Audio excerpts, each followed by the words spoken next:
Oh man, we're back to that kind of point in Gate. And that point is where the story is divided in two, and one of them is just not doing as strong as the other. In this case, it's Itami's side. It's really not that interesting right now. I mean, Itami should have been really interesting in this episode. I mean, Lelei was almost assassinated. Shit was going down. It's just the way they did everything. I mean, there's so much cool shit going on with the major JSDF, with Pina, with Tyuule.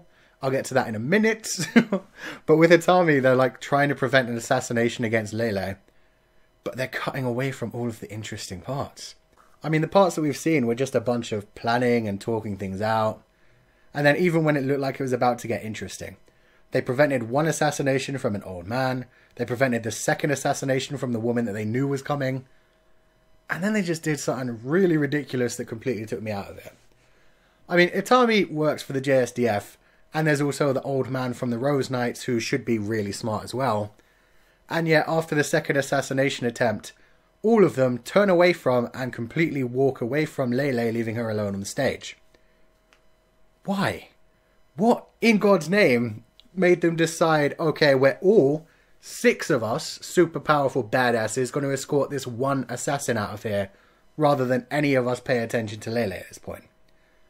I mean, they knew there were already 2 assassins that had come after her. Surely they should have realised there would be more coming. And if that wasn't bad enough, I mean, it was really actually quite shocking for me when the knife actually came down. I was expecting something ridiculous for, like, Arpeggio to blast her with magic and, like, redeem herself as Lelei's sister. Even though we had kind of one of those moments before, where her master pointed out that she had altered her own master's dress to make sure that Lelei could have worn it. So clearly Arpeggio cares, but I mean, that's what I was expecting, but the ridiculousness of it, man. When the girl who warned them to wear armour had forgotten about that and then stabbed the armour. I mean, it's funny in a way. In fact, it is very funny. It's ridiculous. And her sitting there arguing with them saying, no, I really wanted to kill her. I'm not being tricked. It's just so different from the feeling you get on the other side of the story. And that's kind of what holds it back for me. I've always said, once Itami had his little harem of girls following him around, it felt like he isn't part of the JSDF world anymore. It feels like he's got his own little fantasy thing going on. Like, the JSDF story is a story of the military in a fantasy world. Whereas Itami's story is more a person from the modern world getting sucked into the fantasy world, which is much more generic. It's much more like Zero no Tsukaima. In fact, yeah, Itami's story is pretty much Zero no Tsukaima. He's surrounded by a bunch of fantasy girls and kicking major ass because he's awesome with weapons and tactics. Except the main guy in Zero no Tsukaima was not so good at tactics, but he was good with weapons. So that did severely diminish this episode for me. But at least next episode Itami is joining the main story and he's going to be doing what he's best at, which is fucking up all of the JSDF's plans.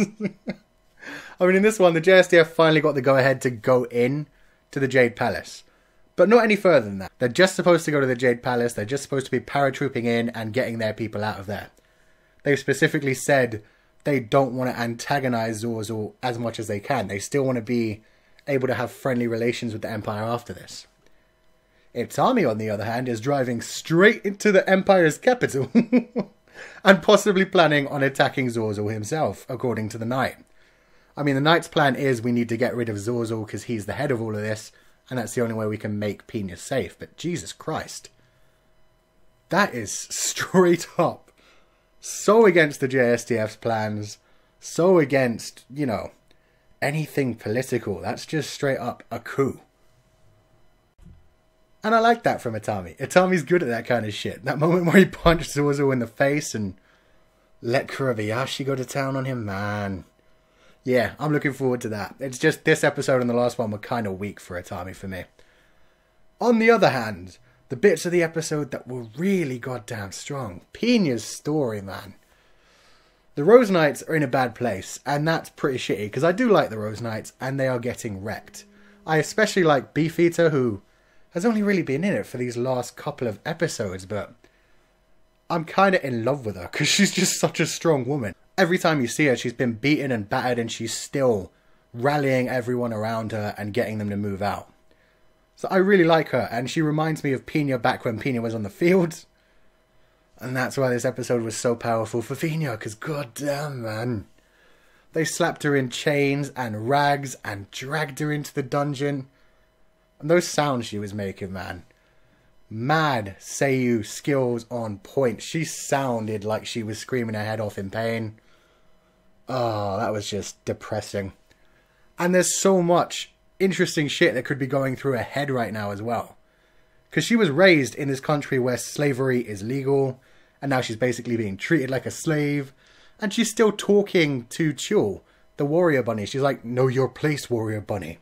As if she still is completely okay with the slavery system and doesn't see any parallels to what's happening to her right now. She still sees herself as above other people.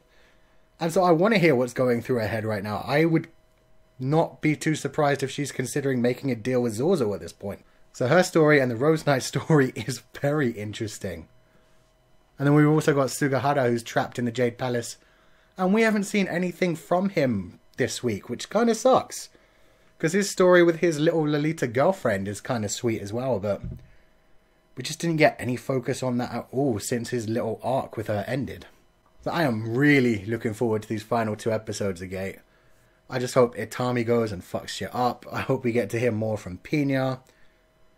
I just really want more of that emotion that there was when Pina was getting dragged around. Because they could have made that such a bigger part of this episode, because it was so damn strong. And it would have been great. But instead they focused too much on Itami and his little planning and the girl going after the Pied Piper. None of that was too interesting to me personally. But let me know what you guys thought in the comment section below. And if you like this video, wreck that like button like you mean it. Subscribe if you haven't already to see more. And I will see you guys next time.